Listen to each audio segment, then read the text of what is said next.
So tell me first, for people who haven't seen the film, which obviously I have, describe for me essentially what the idea of South of the Border is. It was a attempt to show a side of South America that hasn't been seen by most of the Western audiences.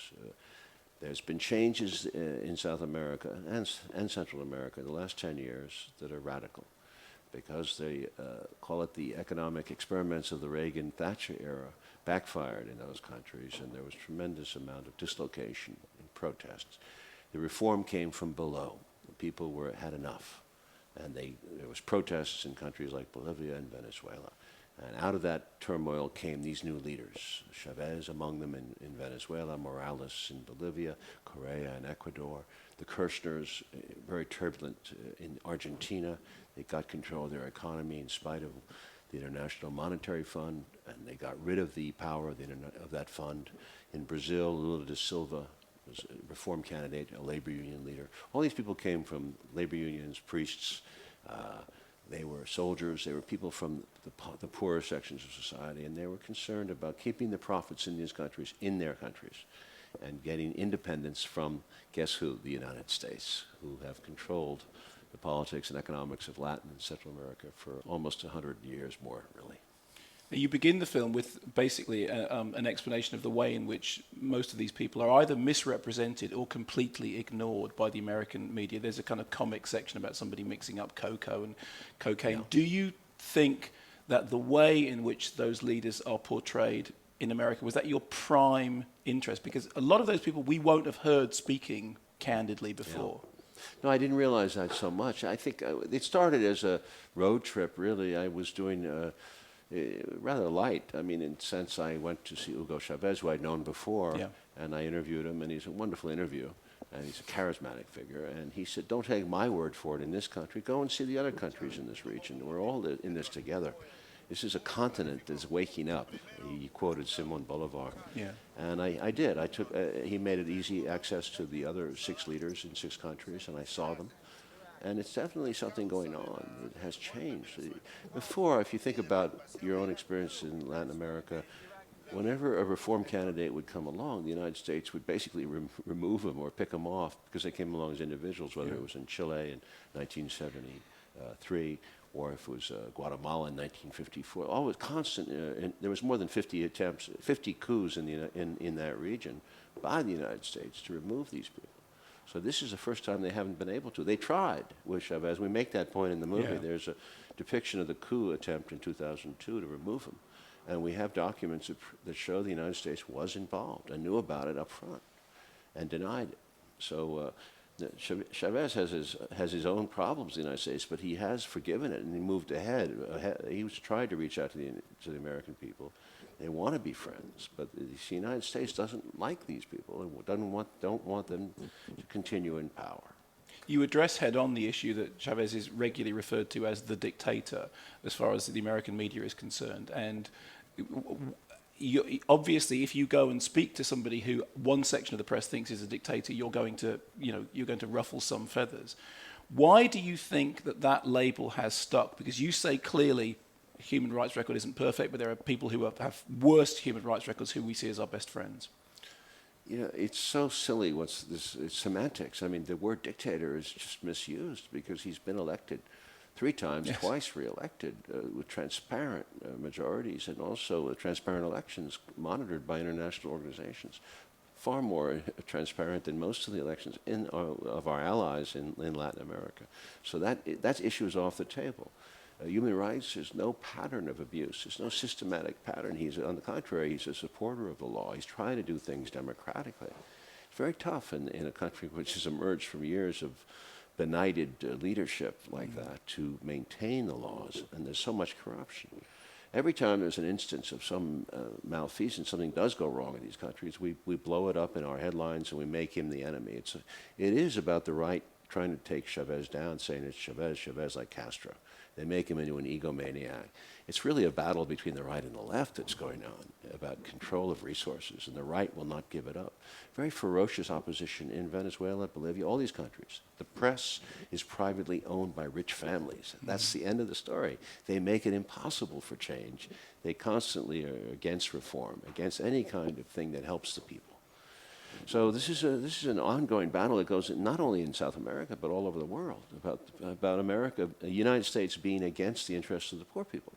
And do you have a similar battle with the United States media? Because obviously, as soon as you put, how does that play itself out? Yeah, it's listen, I didn't pick the battle. It's just that the media is there like a missile shield protecting the United States. It seems that they want to keep the people ignorant, whether it's the Kennedy assassination or the changes that are going on around the world. There's a level of ignorance that appalls me.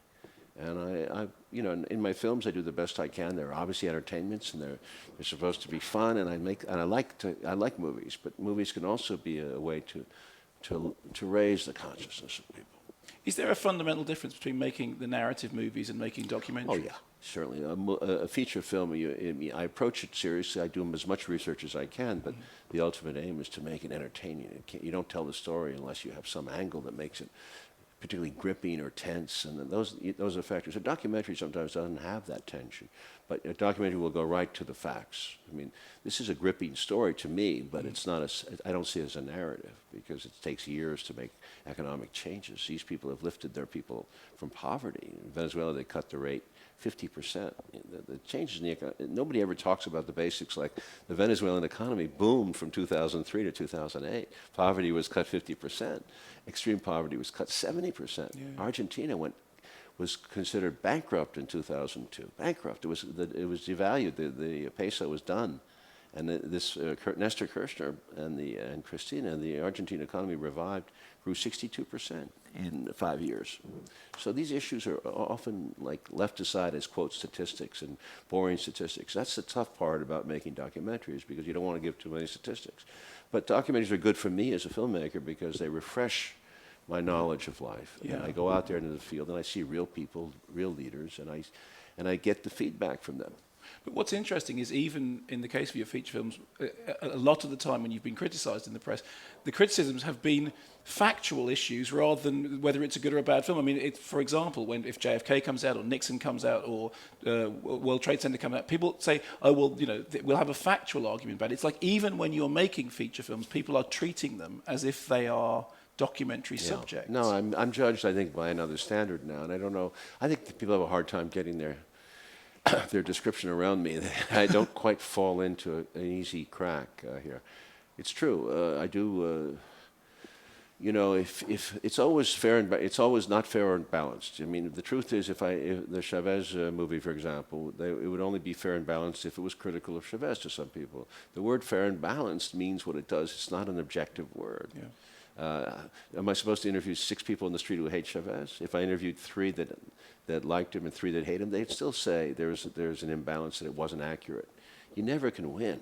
You never can get it right, because none of us, frankly, even historians, are that objective. We bring to it our subjectivity. So I think the best thing I can do in a case like this is let these people talk for themselves. Sure. And these interviews are historically priceless, because at least at this moment in time, these people are on camera and they say what they feel about their countries. Eu aprendi na vida sindical que interlocutor só respeita o outro se ele se respeitar.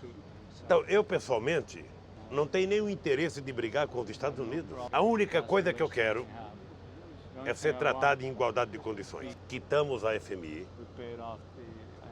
quitamos o Clube de Paris, não devemos nada a ninguém e temos 207 bilhões de dólares de reserva. Eu sou otimista inveterado. Thank you.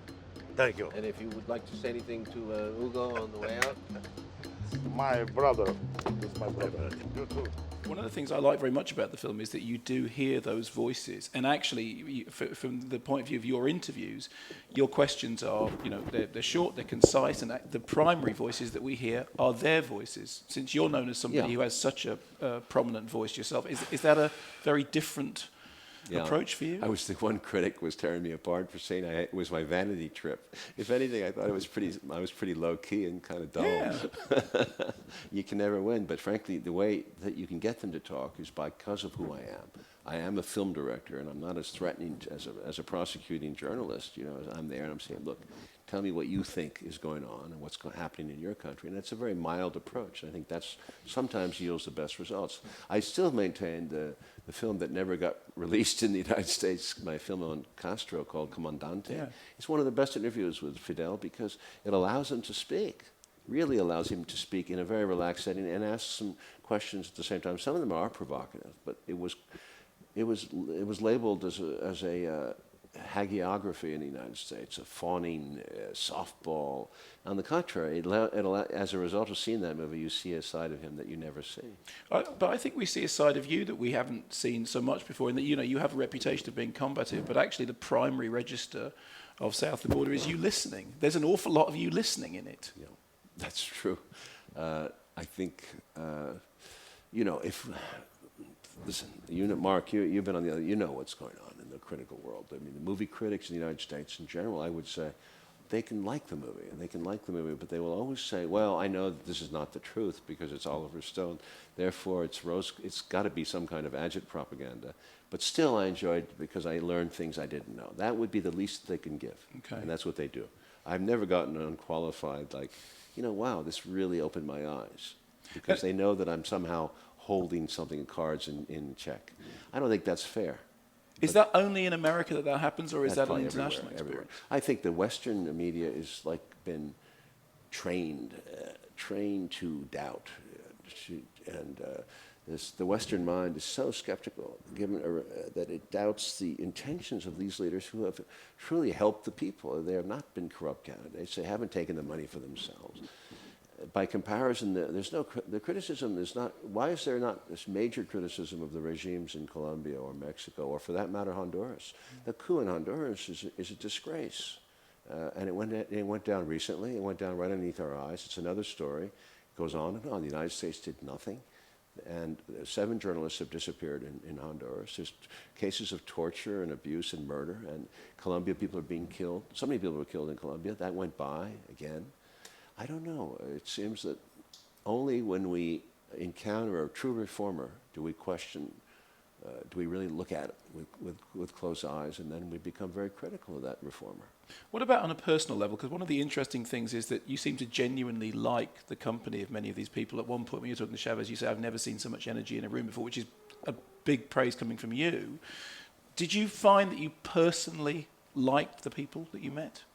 I did, but I am a film director. I suppose I tend to be people-oriented. I tend to, for example, I make a movie, I like my actors. Sometimes they may not like them in normal conditions, but they're in a context, and I fall in love with my actors. I wanted them to succeed. Perhaps I could be blamed for liking the people I interview, but I'm trying to make them come out and be the best of who they are. People have said that you're unpatriotic, but you seem to me to be very patriotic. I mean, you fought for your country. You seem to be very proud of the finer traditions of it. Do you see yourself as patriotic? I don't like the word patriotic because that leads to war on all causes. It's whether my soccer team is better than your soccer team. I think we're global citizens. Put it this way, I have a love of my country because I know it, and I grew up there, and I have an understanding for it, and I want to make it better. And I think that it causes much pain in the world and has brought much anguish and suffering to the poor populations of the world, whether it is in Vietnam or Iraq or recently in Afghanistan.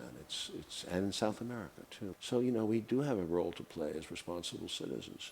That's what America can be, a great country. It was conceived so by people like Hamilton, Washington, Jefferson, and embodied by Lincoln and many fine leaders we have, great leaders in America, but many of them have been silenced, been cut off, they've been called marginalized. I think, listen, I fought for America not because I agree with the Vietnam War. I didn't understand it. I was brainwashed. And I went there as an honest and loyal American. But then I woke up to the lies that this government told in Vietnam and the death. It's very hard to live with that. And we have a price to pay. But we have to start to wake up. How important was it when you were doing the interviews that you had been a soldier? Because in fact, at one point you say to somebody, you know, like, I do share that experience I have. How important was that in the way in which they responded to you? The people? The people that you were interviewing, because many of them obviously, you know, they understand a military background, and you say at one point, well, you know, look, I do come from that background myself. Well, I think it certainly helped me with Castro, who appreciated it because he'd fought in the guerrilla war. And I think Cuba has gone through a tremendous amount of war. Certainly with Chavez, Hugo Chavez, who was a soldier and who had participated in street fighting and the street fighting of 1988 in Caracas, and lost, and soldiers were killed, his friends. He respected me for having been in Vietnam. Do you think you have softened? You said, you know, I'm an older man and it's more emotional.